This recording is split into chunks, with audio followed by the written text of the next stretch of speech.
welcome back to another episode of Live It Out. I'm Jon Merwin, one of the pastors here at Crosswater Community Church. And this week we talked about Daniel chapter 3. Shadrach, Meshach, and Abednego, they were faced with a tough decision before Nebuchadnezzar. Nebuchadnezzar was building his image, trying to get people to think more highly of him. He built a 90-foot tall statue, huge statue, and made everyone bow to it. And if they didn't bow to it, they were thrown into a furnace, kind of like what's behind me right now. This furnace behind me, 2,800 degrees almost. That's hot.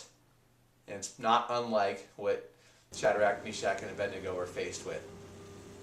But they didn't want to worship any god other than their God. And we talked this Sunday about how we all worship other things. Our worship is misplaced, whether it's shopping or food or sports or television or our job or our family. Whatever it is, we all look to other things besides God for fulfillment, for satisfaction.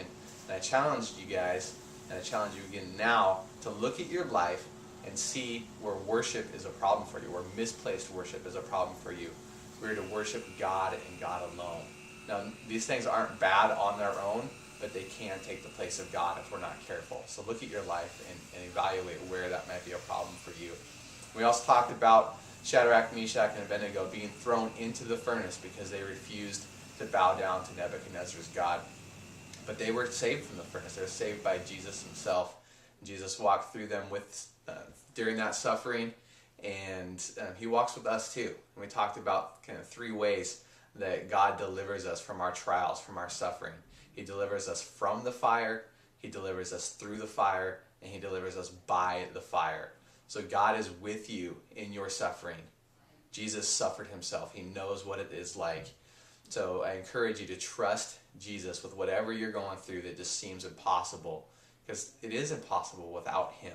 But he loves you, and he wants to have a relationship with you. He wants to carry you through. And sometimes he's gonna rescue you before you get into that fire. Sometimes he's gonna walk you through that fire, and you're gonna come out the other end. And sometimes he's gonna deliver us by the fire. And so I want to just encourage you with that he is there with you. Love God, love others, serve generously. We'll see you next week.